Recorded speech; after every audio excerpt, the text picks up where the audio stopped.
Assalamualaikum warahmatullahi wabarakatuh. Hari ini kumpulan saya akan membentangkan tajuk berpasal Malayan Union. Saya perkenalkan diri, saya Muhammad Arif Ulwan bin Amiruddin, dan ini ahli-ahli saya. Umur Nafisah binti Fitri, Sumaya binti Anwar, Muhammad Adli Ilham bin Adam, dan saya Muhammad Adi Azhad bin Zaihan. Dan inilah kumpulan kami. Assalamualaikum. Hari ini kita nak perkenalkan pasal gagasan Malayan Union. Gagasan Malayan Union ni diperkenalkan selepas Perang Dunia Kedua. Dia ditubuhkan pada 1 April 1946 di King's House, Karakosa, Seri Negara. Dia ni menggabungkan negeri-negeri Melayu dan negeri-negeri Selat tanpa Singapura. Malayan Union ni dia gantikan BMA kerana BMA tak mampu untuk menaikkan ekonomi negara. Malayan Union lah yang teruskan dengan pemerintahan tersebut. Belum habis lagi. Ciri-ciri Perlembagaan Malayan Union terbahagi kepada dua, iaitu Pentadbiran Malayan Union dan juga Kewarganegaraan. Pentadbiran Malayan Union terbahagi pula kepada 3, iaitu Kesatuan Raja-Raja Melayu dan juga Ketua Pentadbir. Kewarganegaraan ada 4, iaitu melalui prinsip Josolim, tentang warga Melayu yang mendapat kewarganegaraan, dan rakyat yang bawah 18 tahun yang ibu bapanya warga negara turut diberikan kewarganegaraan. Latar belakang dan proses penubuhan Malayan Union. Pertama sekali, selepas British Military Administration (BMA) gagal, British memperkenalkan gagasan Malayan Union di tanah Melayu. Tujuannya adalah melicinkan sistem pentadbiran, meningkatkan pelaburan, mengukuhkan pertahanan dan mengekalkan orang asing sebagai sumber tenaga kerja bagi meningkatkan ekonomi. Gagasan Malayan Union terbentuk adalah hasil rangka pentadbiran baharu yang ditugaskan kepada Major Jeneral Ralph Horn, iaitu Ketua Unit Perancang Tanah Melayu. Kemudian, rangka rancangan ini dibentangkan di Parlimen British oleh Setiausaha Tanah Jajahan British George Henry Hall pada 10 Oktober 1945. Rancangan Malayan Union ini diluluskan dan diisytiharkan dalam Warta Kerajaan sebagai Kertas Putih 6274. Perisytiharan ini membolehkan British mengambil alih pemerintahan Tanah Melayu dan menubuhkan pentadbiran berpusat di bawah jajahannya. Maka pada 1 April 1946, Malayan Union dilaksanakan secara rasmi di Tanah Melayu. kesan penentangan orang Melayu terhadap Malayan Union. Orang Melayu telah menentang Malayan Union atas sebab diorang merasakan yang hak-hak diorang akan dialihkan kepada orang-orang asing. Seterusnya, tubuhlah Federasi Melaya yang membawa pembentukan struktur politik yang lebih sesuai dengan kehendak dan keperluan tempatan.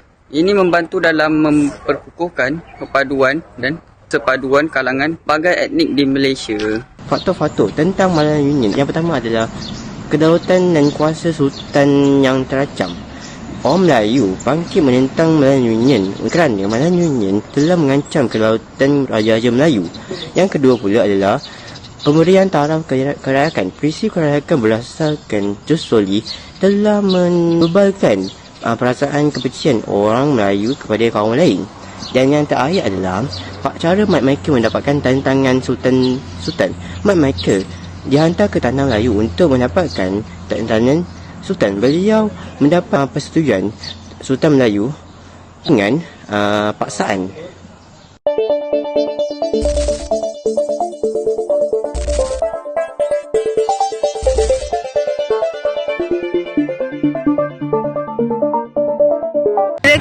Malayan Union ditubuhkan.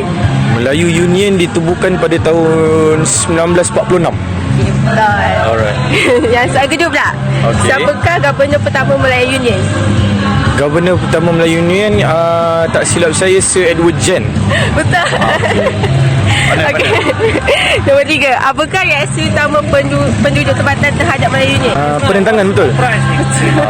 Bagaimanakah Malayan Union menyekat perkembangan politik orang Melayu? A. Menggalakkan perwakilan. B. Mengurangkan kuasa Raja-Raja Melayu. B. Mengurangkan kuasa Raja-Raja Melayu. Okey, soalan kedua. Siapakah tokoh Melayu yang memainkan peranan penting dalam menentang Malayan Union? A. Syed Hussein. B. Datuk Onn Jaafar. Datuk Jaafar. Betul. Soalan ketiga, last Apakah nama yang digunakan selepas pembubaran Melayu Union? A. Persekutuan Tanah Melayu. B. Negeri-negeri Melayu Bersekutu. Persekutuan Tanah Melayu. Okey, betul. Tahniah. Yang pertama, apakah akhbar pertama yang diterbitkan semasa penentangan Melayu Union? Jawapan yang pertama, Utusan Melayu. Jawapan yang kedua, Utusan Malaysia. Utusan Melayu. Okey, betul. Soalan yang kedua, bilakah Melayu Union ditubuhkan? Jawapan pertama 1937. Jawapan yang kedua 1946. 1946. Wah, betul. Soalan yang ketiga, apakah nama yang digunakan selepas pembubaran Melayu Union? Jawapan yang pertama, Persekutuan Tanah Melayu. Jawapan yang kedua, Negeri-negeri Melayu Bersekutu. Negeri-negeri Melayu Bersekutu. Okey, sorry bang, salah yang ketiga. Terima kasih bang. Assalamualaikum warahmatullahi wabarakatuh. Saya hari ini dengan abang apa? Akhir. Hari ini saya akan tanya pasal assignment sejarah saya tentang Melayu Union. Okey, parti apakah yang ditubuhkan untuk menentang Melayu Union? A. UMNO. B. Barisan Nasional. Betul lah tu. Siapakah tokoh Melayu yang memainkan peranan penting dalam menentang Melayu Union? A. Syed Hussein. B. Datuk Onn Jaafar. Betul juga bang. Apakah reaksi utama penduduk tempatan terhadap Melayu Union? Ia menyokong atau menentang? Banyakkannya orang menentang. Soalan pertama, siapakah gabungan pertama Melayu Union? Sir Edward Judd dan Sir Harold McMichael. Betul lagi. Kedua, soalan kedua, apakah akibat terbesar daripada penubuhan Melayu Union? Jawapan pertama, peningkatan ekonomi. Jawapan kedua, timbulnya pergerakan kemerdekaan. Timbulnya pergerakan kemerdekaan. Okey, betul lagi, betul. Last soalan, bagaimanakah Melayu Union menyekat perkembangan politik orang Melayu? Jawapan pertama, menggalakkan perwakilan. Jawapan kedua, menguatkuasakan kuasa. Menggalakkan perwakilan.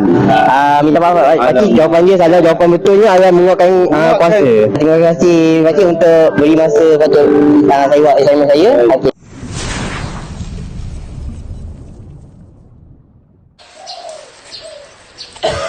Okey.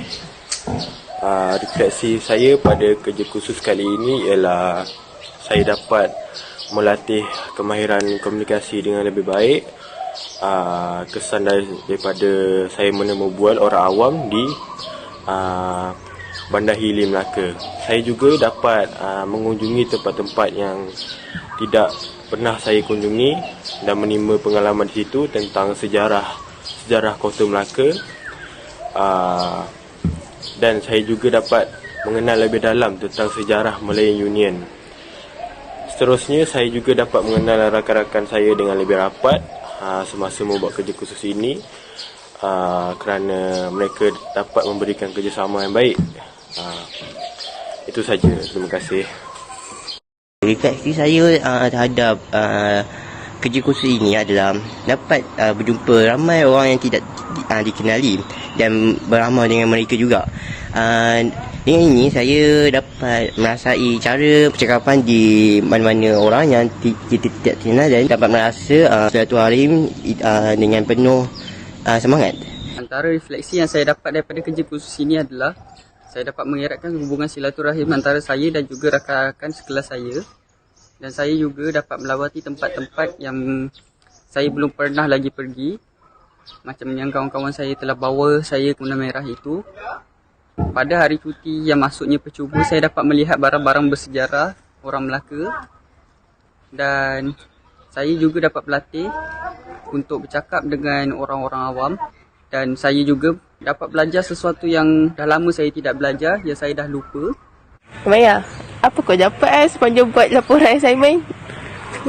Aku rasa kan, aku dapat kenal orang Melaka lah kan. Sebab selama ni aku macam tak tahu lah, rasa macam tak yakin lah nak berborak dengan orang kan. Kali ni macam boleh lah tingkatkan keberanian aku lah. Sebab aku nak tanya orang tu pun segan kan. Lepas tu aku pun dapat kenal hang dengan lagi rapat lah. Hasan, apa yang kita dapat dari kita buat assignment lah itu? Aku rasa kan kita dapat belajar berkomunikasi dengan orang. Lepas tu kita kan pemalu-pemalu, menakut kita ni. So, kita dapat tingkatkan beranian kita cakap dengan orang. Betul. Kan? Betul. Ha. Aku pun rasa benda yang sama. Kan? Betul-betul. Lepas tu, kita dapat jalan sama-sama. Betul-betul. Lepas tu, kita dapat eratkan silaturahim dengan ahli kumpulan yang lain. Terima kasih, sekian dari kumpulan kami. Terima kasih kepada pensyarah yang sudi melihat kami punya kerja khusus dan memberikan masa untuk melihat video kami. Terima kasih kerana bagi kerjasama rakan-rakan saya. Okey, sekian. Terima kasih. Assalamualaikum. Bye. Bye-bye.